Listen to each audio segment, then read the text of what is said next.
District chamber of કોમર્સની વાર્ષિક સાધારણ સભામાં મંચ ઉપર ઉપસ્થિત તમામ મંચગણ, દેશના કરોડરજ્જુ સમાન સર્વે મહાજનોને અમારા નમસ્તે. ચેમ્બર ઓફ કોમર્સનો આજનો જે વાર્ષિક સાધારણ સભા છે એમાં ચતુરભાઈ આપની સમગ્ર ટીમને સંજોગ ન્યૂઝ પરિવાર તરફથી ખૂબ ખૂબ શુભકામના પાઠવું છું. અને જે કંઈ ચેમ્બરના પ્રશ્નો છે એ પ્રશ્નોની અંદર કેતનભાઈ વાત કરી હોય, દિનેશભાઈ વાત કરી હોય, એની અંદર સદાય અગ્રેસર રહી આ દેશના આર્થિક વિકાસમાં આપ અમૂલ્ય યોગદાન આપો એવી પણ શુભકામનાઓ પાઠવું છું. કેતનભાઈ આપે જે પ્રશ્નોની વાત કરી, કદાચ જાણતા અજાણતા નાના મોટા પ્રશ્નો ક્યાંક મીડિયા જગત તરફથી પણ ચેમ્બર સુધી પહોંચતા હોય અથવા તો અમે ક્યાંક સહભાગી થતા હોઈએ તો પણ આ બાબતનું ધ્યાન અમારા તરફ દોરજો.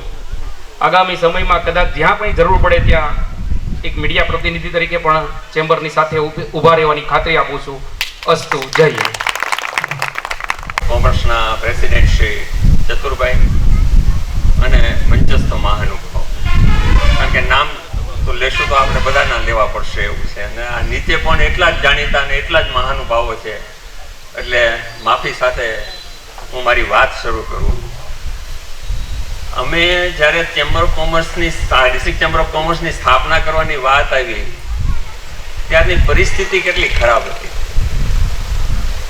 કે પહેલાં તો જગાત માટે 82 લાખ રૂપિયા ડિપોઝિટ અમરેલીના વેપારીઓની બાકી હતી, અને એ વ્યથા દિવસે દિવસે વધતી જતી હતી. એ વ્યથા ભોગવવામાં હું પણ હતો અને બધા પણ હતા. શીતલવાળા ભાઈ, આપણા દિનેશભાઈ પણ એ જ વ્યથા ભોગવતા હતા. ચતુરભાઈના મોટા ભાઈ ધીરુભાઈ એ પણ આ જ વ્યથા અનુભવતા હતા, અને પંકજભાઈથી માંડીને તમામ લોકો હેરાનગતિ આ સહન કરતા હતા. કેતનભાઈ, આપે તો ઇન્કમ ટેક્સ વાળાની વાત કરી, પણ અહીંના જે રિટેલ વેપારીઓ છે એમણે જગાતના ઓફિસરોની પણ ખરાબ ભાષાનો ભોગ બનવું પડ્યું છે, અને એ ભોગ બન્યા એમાંથી જ તો પેલી મીટિંગ પારસ રેસ્ટોરન્ટ હોટલમાં રાખી અને એમાંથી આ સંસ્થાનો જન્મ થયો. જન્મ એક સ્થાપના કરવી એ તો બધું એકદમ સામાન્ય વાત છે કે ભાઈ કરી દીધી સંસ્થા, પણ સંસ્થા પછીના દિવસો જે હતા સત્તાધીશોનું એકદમ વિરોધ વાળું વર્તન, એવું કે ભાઈ હવે આપણી સામે આ કેમ ઊભા થઈ શકે, કેવી રીતે આપણી સામે રજૂઆત કરી શકે, એવી માનસિકતા વાળા સત્તાધીશો. ઇવન એક વખત, એટલે નામ તો હું ભૂલી ગયો છું અત્યારે, એ પણ યાદ નહીં હોય, પણ એણે તો એમ કીધું ચેમ્બર એટલે શું, એ કે 3 રૂપિયાનો સિક્કો, સ્ટેમ્પ પેપર આપણે બનાવ્યું હોય ને એ કે સ્ટેમ્પ બનાવ્યો ને એ કે 3 રૂપિયાનો સિક્કો હોય.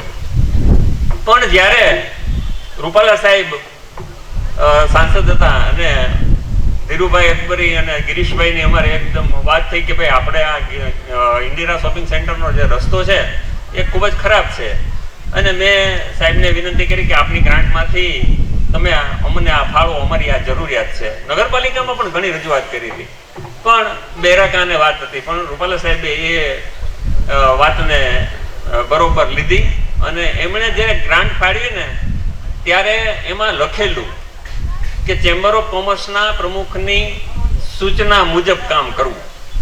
કેતનભાઈ, એટલે આ જે વાત હતી ને ત્યારે મોહન બાપા પ્રમુખ હતા, એટલે મોહન બાપાનો ફોન આવ્યો કે તું ક્યાં છો, કારણ કે મોહન બાપા આપણા બધાના વડીલ હતા. એટલે મને કે તું કે પ્રમુખ બેઠા, એટલે મને કે તું પ્રમુખ સિંહ ઉપર છો.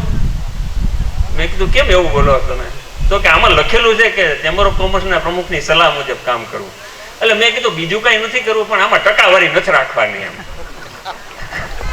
એ કહેવાની હિંમત દાખવવી પડશે. કેતનભાઈ, બીજી એક તમને વાત કરું, એ વેપારી પણ અત્યારે અહીં હાજર છે. આપણે પ્રજાપતિ કરીને ફૂડ ઇન્સ્પેક્ટર આવ્યા,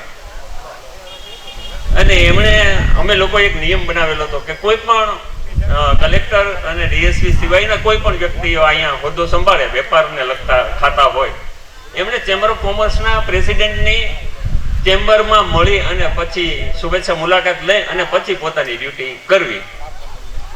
પ્રજાપતિ સાહેબે તો પોતાનું કામ શરૂ કરી દીધું. કામ એટલે પૈસા ખાવાનું. એટલે એને કામ શરૂ કર્યું અને નામ જો કહું છું, પટેલ રેસ્ટોરન્ટ વાળા છગનભાઈની પહેલી વહેલી ફરિયાદ આવી કે આ રીતે મને બહુ હેરાન કરે છે. એટલે મેં ત્યાં હતા એના કમિશનરને ફોન કર્યો. મેં કીધું ભાઈ આ કોણ આવેલું છે નવી આઈટમ? એટલે મેં કીધું અમને મળ્યા વગર એને પોતાનું કામ શરૂ કરી દીધું છે.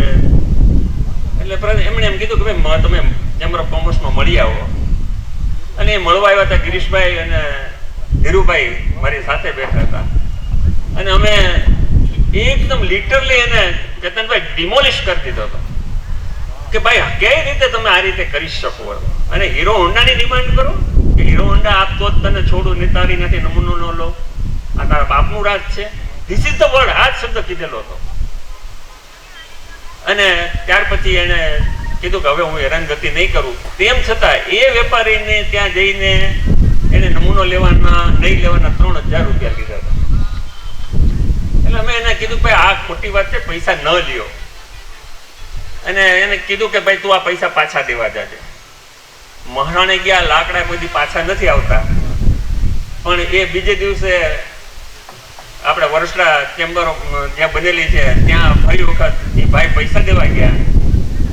અને વેપારીને બીક આપીને તે ફરિયાદ કેમ કરી. અને અત્યારે હવે તું ચેમ્બર ઓફ કોમર્સના પ્રમુખને ફોન કરીને કે ભાઈ મારા પૈસા મારા ખાતામાં આવી ગયા. એટલે મને ફોન કર્યો કે મહેશભાઈ પ્રજાપતિ સાહેબે મને પૈસા આપી દીધા. એટલે મેં એને સીધો એટેક કર્યો. મેં કહ્યું ખા તારી માના હમ. મેં એને ઝટકાઈ ગયું. મેં કહ્યું તને નથી આપ્યા, તને ડરાવીને કેત ને, હવે તું પ્રજાપતિને આપ. અને પ્રજાપતિને ફોન આપ્યો. મેં કહ્યું સાહેબ તમને એમ કીધું હતું કે એના ખાતામાં 3000 રૂપિયા તમે મૂકી દો, પછી મને ફોન કરાવવાનો છે. તમારે દબાવીને એમ નથી કહેવાનું કે તને 3000 રૂપિયા મળી ગયા. અને એ 3000 રૂપિયા એને એના ખાનામાં મૂક્યા. પછી જ્યારે સાંજે વેપારીઓની મિટિંગ હતી એમાં એ વેપારી આવીને કીધું કે મહેશભાઈ ખરેખર મહાણે ગયા, લાકડા પાછા આવ્યા. એટલે આ વેપારી સંગઠન, આ બધા તમારી તાકાત હતી. ચલાલાથી આવેલો નાનો એવો એક વેપારી આપણને કેટલા લોકો હેરાન કરતા. સવાર પડે ને ફૂડ વાળા, ગુમાસ્તાદારા વાળા. બીજી એક જૂની વાત યાદ કરીને કહેવાનું મન થાય છે. રવિવારનો દિવસ હતો અને અમારી બોમ્બે ગલી, મારી ઓફિસ ત્યાં હતી, ત્યાં લકી ટ્રાવેલ્સની ઓફિસે એક મેડમ આવીને બેઠા કે હું ગુમાસ્તાદારામાંથી ને શોપ એક્ટમાંથી આવું છું, તમે અત્યારે કેમ બેઠા છો? ને વળી એના નસીબે સારા કે ભાઈ હું ત્યાંથી હજી મારી ઓફિસ બંધ કરીને નીકળ્યો. મને કે મહેશભાઈ જોવો નહીં કે મને તમારે કઈ ખબર પડતી નથી કે આ શું કહી રહ્યા છે. હકીકતે એને પૈસા લેવા હતા. એટલે પછી મેં ધીમે ધીમે પૂછ્યું ક્યાં છો, શું છો? એ ભાવનગરથી આવેલા હતા. પછી મેં કીધું તમારો કોઈ હક જ નથી અહીંયા આવવાનો, આ તમારી ટેરેટરી નથી, અને હું અત્યારે તમારા ઉપર FIR નોંધાવું છું. અને એ FIR નોંધાવવાની વાત કરી. પછી એને વેપારીની માફી માંગી.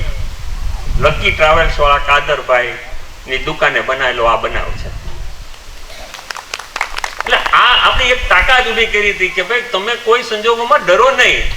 ડરવાનું શેના માટે? ફૂડ ઇન્સ્પેક્ટર આવે તો એનું કામ છે નમૂનો લેવાનો, નો ડાઉટ. આપણને ખોટી રીતે હેરાનગતિ ખૂબ જ થાય છે. જે વસ્તુનું મેન્યુફેક્ચરિંગ આપણે કરતા નથી એમાં પણ આપણને સાથે લેવામાં આવે છે. પણ ધીમે ધીમે માનનીય સ્વર્ગસ્થ કેશુબાપાનો આપણે જેટલા આભાર માનીએ એટલો ઓછો છે. ભરતભાઈ મને મળ્યા હતા ત્યારે મેં ભરતભાઈને કીધું હતું કે પેલા મુખ્યમંત્રી એવા છે કે જેણે વેપારીઓની વ્યથા સાંભળી અને જગાત નાબૂદ કરી દીધી. એટલે અમારે 50% કામ પૂરું થઈ ગયું ને આમ ધીમે ધીમે નવરા થઈ ગયા. પણ સાથોસાથ હવેના પડકારો જે ઊભા થયા એ પડકારોને આપણે પણ ઝીલવા પડશે. કેતનભાઈ બહુ સરસ વાત કરી. કઈ એવું બધું અઘરું નથી. AI કે કોમ્પ્યુટર લેપટોપ ચલાવવું કે એવું કશું અઘરું નથી. આજે હું બેઠા બેઠા મનથી નક્કી કરતો હતો મારે શું બોલવું. એટલે મેં ChatGPT ને પૂછ્યું કે ભાઈ મારે આજની ડિસ્ટ્રિક્ટ ચેમ્બર ઓફ કોમર્સની મિટિંગમાં સ્થાપક પ્રમુખ તરીકે શું બોલવું. એને મને 1 મિનિટમાં કેટલી મિનિટ તમે બોલવા માંગો છો એ સહિતનો એને મને ભાષણ આપવા માટેનો લેખ તૈયાર કરી દીધો. પણ હવે એ તો મારે જરૂર નહોતી કે ભાઈ આપણે તો હવે ઘરનો ડાયરો છે, મારે કઈ વિચારીને બોલવાની જરૂર નથી, જે બોલવું છે એ સાચું બોલવું છે. ત્યાર પછી તો ધમકીઓ પણ ઘણી આવી કે ભાઈ આ બધું નહીં કરો, આમ કરો, તેમ કરો. ડિસ્ટ્રિક્ટ ચેમ્બર ઓફ કોમર્સના પ્રેસિડેન્ટ કે ચેમ્બરના પ્રેસિડેન્ટને આ બધું કરવાની પાછળનું કારણ શું? આ ટીમને, આ ગિરીશભાઈ, હરેશભાઈ, આ બધી ટીમ આ કરી રહી છે તો એની પાછળ એની આવક શું? આ પોતાના ખર્ચે કરવાની વાત છે. હજી એક પત્રકારની વાત થઈ, પણ આપણે કોઈના નામ જોગ નથી વાત કરવી, પણ અવધ ટાઈમ્સ વાળા ભરતભાઈની હંમેશા વિશેષ લાગણી રહેતી હતી. તો એ ગમે ત્યારે એને મન થાય ત્યારે, અમે તો 36 જણા હતા, તો 36 કારોબારી મેમ્બરો, 200 રૂપિયાની ફીસ હતી. અમારા ભાઈ પણ એ ફીમાં ભરતા હતા. ત્યારે પરિસ્થિતિ એવી હતી કે 7200 રૂપિયામાં આખું વર્ષ કાઢવાનું હતું. અને એના માટે પાછું અમદાવાદ જવાનું હોય, તો જ્યારે જવાનું હોય ત્યારે અમે 4 જણા શેરિંગ કરીને અમારી રીતે જતા હતા, નહીં કે ચેમ્બરમાં એ ખર્ચ નાખતા હતા. ચેમ્બરની મિટિંગ હોય તો જેની ત્યાં મિટિંગ હોય એ ખર્ચ ભોગવતા. આ પરિસ્થિતિમાં ચેમ્બર સરસ રીતે ચાલતી હતી. ત્યારે એ પરિસ્થિતિમાં હતા, ત્યારે એવી પરિસ્થિતિ કે ભાઈ તમે આ જાહેરાત આપી તો 1000 રૂપિયાની છે, તમે એમ કહો છો કે હું 200 રૂપિયાથી વધારે કઈ જાહેરાત નથી આપતો. તો મેં કીધું ભાઈ હું હનુમાન નથી કે છાતી તીરીને દેખાડું કે ભાઈ ભરતભાઈ આ જાહેરાત અમારી પાસે હતી. જોકે પૈસા લેવામાં ક્યારેક તેમ કે નથી હોતા, ભાઈ તમે લોકો સારું કામ કરો છો, આ વાત હતી.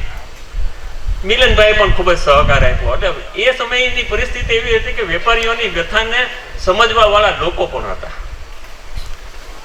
કેટલી પરિસ્થિતિ ખરાબ આવતી, પણ દરેક વખતે હુમલા પણ થયા હતા. જ્યારે જગાત ઇન્સ્પેક્ટરની વિરુદ્ધ કે ફૂડ ઇન્સ્પેક્ટરની વિરુદ્ધ કામ કર્યું હતું, ત્યારે એમના સાથીદારો આવીને ધમકી પણ આપતા હતા. બગસરા ચેમ્બર ઓફ કોમર્સના પ્રેસિડેન્ટ શ્રી ત્યારે એવા લોખંડવાલા સાહેબ હતા, એમણે ફોન કર્યો કે મહેશભાઈ આ તો કે અમારા ઇમિટેશનના વેપારી પાસેથી પૈસા માંગે છે. એટલે મેં એને ત્યાં કીધું, મેં કીધું જો એકની જ પાસેથી પૈસા લીધા ને તો તારી નોકરી ખાઈ જઈશ. આ ખુલ્લી વાત કરી હતી કે ભાઈ કોઈ વસ્તુમાં તમે દબાઈને, તો અમને દબાવવાની કોશિશ તો ન કરો. એક મહાજનની દુકાનેથી 1000 મત ફરી જાય એટલી તાકાત આપણા મહાજનમાં રહેલી છે. અને એ તાકાતનો આપણને લાભ મળ્યો જ છે. અહીંયા ઘણું સારું સંગઠન છે. ચતુરભાઈ અને એની ટીમે ખૂબ જ સારી રીતે સંભાળ્યું છે. ક્યારેક અકળાઈ જાય અને ફોન કરીને કે મહેશભાઈ હવે મારે રાજીનામું દઈ દેવું છે. તો ભાઈ રાજીનામું દેવું એનો વિકલ્પ નથી. હું તો અમરેલી જેમાં નથી, નહીં તો હું આજે પ્રમુખ હોઉં. ડરવાની ક્યાં જરૂરત છે કોઈના?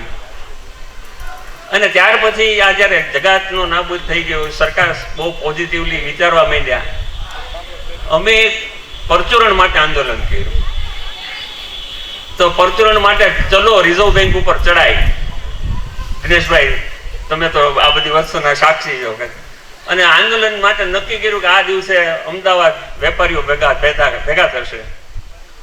તો એ દિવસે અમે અહીંથી પહોંચ્યા તો સૌરાષ્ટ્ર વેપાર ઉદ્યોગ મહામંડળના પ્રમુખ પરાગભાઈ, વેરાવળથી જયેશભાઈ, બગસરાથી આવેલા હતા, નામ તો મને યાદ નથી રહ્યું, અને હું. હવે ડીએસપી સાથે અમે ચર્ચા કરી તો ડીએસપી કે 5 જણથી વધારે જવાનું હતું, અને અમે 4 જ જણા હતા. જાય તો બધાય જઈએ. હવે એ અડધી કલાક માથાકૂટ આવી ગઈ. પછી અમદાવાદથી એક મિત્રને બોલાવ્યા, જેમ district chamber of commerce Bipinbhai Patel, એમને બોલાવ્યા ને 5 જણ થયા. 5 જણ અમે અંદર ગયા ને ત્યાર પછી એને ત્યાં એની બીક લાગી. પહેલેથી કીધું હતું કે રિઝર્વ બેંકના ગવર્નરને અમે એક લાપો મારશું, કારણ કે અમને એટલા હેરાન કર્યા છે. આવું કીધું તો રિઝર્વ બેંકના ડિરેક્ટર ગવર્નરની ને અમારા વચ્ચે એને 2 તો પોલીસ સિક્યુરિટી રાખી દીધા હતા અને 2 ફૂટ દૂર ઉભા બેઠા હતા. પણ આ તાકાત 5 જણ જવા છતાં એની 2 ફૂટ દૂર રહેવું પડ્યું, એ આપણી સફળતા છે. અને ત્યાર પછી ઇતિહાસમાં પહેલી વખત બનેલું છે કે રિઝર્વ બેંકમાંથી પરચુરણ સીધું વેપારી એસોસિએશનને ફાળવવું. અને આપણે બધાએ અશોકભાઈ અટારાની એની પાસેથી પૈસા લઈ અને વેપારીઓને ટીલર પાડેલું હતું. આ મજા હતી કામની. પણ હવે બધી પરિસ્થિતિ પોઝિટિવ છે. સરકાર ખૂબ જ સાનુકૂળ છે આપણી સાથે. અને ન હોય તો આપણે આપણી સાથે કૌશિકભાઈ પણ છે અને આપણા બધા જૂના વડીલો પણ છે.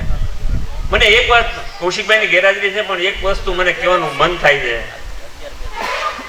હું ક્યારે અમરેલીમાં કૌશિકભાઈ ચૂંટણી લડ્યા તો ત્યારે હું અહીંયા આવ્યો નહોતો. મેં એના પ્રચારમાંથી કે કોઈ વસ્તુમાં ક્યારેય રસ નહોતો લીધો. પણ હમણાં સૌરાષ્ટ્ર વેપાર ઉદ્યોગ મહામંડળનું ઇન્ટરનેશનલ ટ્રેડ ફેર શો, જેમાં હું વાઇસ પ્રેસિડેન્ટ છું, એ અમે અમદાવાદ ખાતે આયોજિત કરેલો હતો 11 ફેબ્રુઆરીના રોજ. અને એના અનુસંધાને અમે એમને ઇન્વિટેશન આપવા માટે મેં એને ફોન કર્યો હતો. એવો વ્યસ્તતાના હિસાબે એ ફોન ઉઠાવી નહોતા શક્યા, પણ એણે કલાક 2 કલાક પછી જ્યારે ફ્રી થયા ત્યારે ફોન કર્યો કે ભાઈ મહેશભાઈ શું હતું. એટલે મેં કીધું ભાઈ આ રીતે તમને ઇન્વિટેશન દેવા આવું છે, ક્યારે આપો છો. પણ મને ગમી એ વાત કે આજે એક નાના એવા હોદ્દા ઉપર કે એક કોર્પોરેટર બની ગયા પછી ફોન નહીં ઉઠાવતા લોકો, એને આ હકીકતે તમને આજે એક સાવચેતી રૂપ કહું છું કે તમે તમારા હોદ્દાને માન આપો, તમે નમ્ર બનો. કારણ કે આ પ્રજા છે ને અને આ મહાજન છે, મહાજનની તાકાતની સામે પડો નહીં. આટલી નમ્રતા જો આ રાજ્ય કક્ષાએ પહોંચેલા પ્રધાન જો દેખાડી શકતા હોય તો તમે કઈ હદે વાત કરો છો? તમે કઈ રીતે એવું વિચારો છો કે ભાઈ હું મોટો માણસ થઈ ગયો, ફોન ન ઉઠાવો? આજે એ પરિસ્થિતિ તો કોઈ સંજોગોમાં આવી જ ન જોઈએ. મહાજન એ સર્વશ્રેષ્ઠ છે. રાજાઓ પણ એ વખતે માન આપતા હતા. આજે પણ જે રાજાઓ બની બેઠા છે એઓને પણ એ વસ્તુ ધ્યાન રાખવી જોઈએ કે વેપારીઓને માન આપો, મહાજનને માન આપો. મહાજનની વ્યથાને બહુ સરસ વાત કરી નીલકંઠભાઈ વર્ણીવાળા કેતનભાઈએ કે ભાઈ તમે કરોડ રૂપિયા ચૂકવો છો તો તમે એની સામે તમને એનું એપ્રિસિએશન આપો. બીજું કાંઈ નહીં તો બધાની વચ્ચે કહો તો બીજાને 2 જણને ટેક્સ ભરવાનું મન થશે. એવી પરિસ્થિતિમાં એક અમેરિકાની વાત પણ કરવાનું મન થાય છે. હું અમેરિકા પહેલી વખત ગયો અને કેતનભાઈ મારો લગેજ મિસ થઈ ગયો. આપણે તો ત્યાં જઈને કમ્પ્લેન નોંધાવવાની જે પ્રક્રિયા હતી એ કરી દીધી અને આપણો ઇન્સ્યોરન્સ હતો એને કારણે અને ત્યાંથી આપણને $1976 ચેક મળ્યો. એ ચેક હવે મારે શું કામનો, મારી પાસે SSI નંબર નથી, આ એમને ઓન વિઝિટર વિઝા. તો મેં મારા રિલેટિવને કીધું ભાઈ મારી પાસે આ ચેક આવ્યો છે પણ હવે આનું શું કરવાનું એમ. હવે આવું હકીકતે આપણી બેંક કેમ ન કરી શકે એટલા માટે આ કિસ્સો કહું છું. એટલે ત્યાં એને ફોન એના બેન્કરને કર્યો. ત્યાં બેન્કરને વોટ્સઅપ ઉપર પહેલા મેસેજ નાખવાનો રહે છે કે ભાઈ મારે આપની સાથે વાત કરવી છે, આપ કયો એ સમયે હું આપને ફોન કરું. અને એ મેસેજ સામો રિપ્લાય કરે કે ભાઈ તમે આ ટાઈમે મને ફોન કરજો. એ ટાઈમે ફોન કર્યો અને એમ આ વ્યથા કીધી કે ભાઈ આ રીતે મારા રિલેટિવ અહીં આવ્યા છે, એમનો સામાન મિસ થયો છે ને એમને આ ચેક આવેલો છે, તો હવે એને જમા કેમ કરાવો? કેતનભાઈ આપણે અહીંની પરિસ્થિતિમાં હકીકતે 10 ધક્કા થાય છતાંય પ્રૂફ વગર ખાતા ન ખુલે. વિધિન એ મિનિટ અમે લોકો ત્યાં ગયા, એને કન્સર્ન આપી દીધું કે ભાઈ આપણે તમે આપી દો કે આ ચેક આ ખાતામાં જમા થાય એનો વાંધો નથી. અને જેના ખાતામાં જમા થવાનો હતો એમણે પાસે કન્સર્ન લીધું કે ભાઈ તમે આ ચેક મારા ખાતામાં જમા થાય એનો વાંધો નથી. 1 મિનિટમાં ચેક જમા થઈ ગયો. એ જ રીતે બીજો એક ચેક દિનેશભાઈ એમનો આવેલો હતો મારા જેને ત્યાં હું હતો ત્યાં. તો એ ચેક આવેલો હતો તો ચેક 5 દિવસ પડ્યો રહ્યો. એટલે મેં એને કીધું ભાઈ એક આ ચેક જમા કરાય છે ને હમણાં આની ડેટ વહી જશે એમ. મને કે ચેક તો જમા થઈ ગયો. એ કઈ રીતે? ચેક તો જે આપણી પાસે છે. મને કે અમારે અહીંયા સિસ્ટમ એ છે કે ફોટો પાડી દો અને બેંકમાં તમે મોકલી દો એટલે બેંકર તમારા ખાતામાં જમા કરી દે. એટલે મેં કીધું સ્ટેટમેન્ટ દેખાડ. સ્ટેટમેન્ટ જોયું તો એ ચેક જમા થઈ ગયો હતો. હકીકતે એ વેપારીઓ માટે કેટલી સારી વાત છે. આજે હું અહીંયાથી વિનંતી કરું છું કે આવી ટાઈપનું બેન્કિંગ સેક્ટર તમે અહીંયા કરો જેથી કરીને વેપારીઓ એ ખુલ્લા મનથી પોતાનો વેપાર કરી શકે. અને છેલ્લી વિનંતી એ છે કે કુદરતે આપણને ખૂબ જ મોટો દરિયા કિનારો આપેલો છે.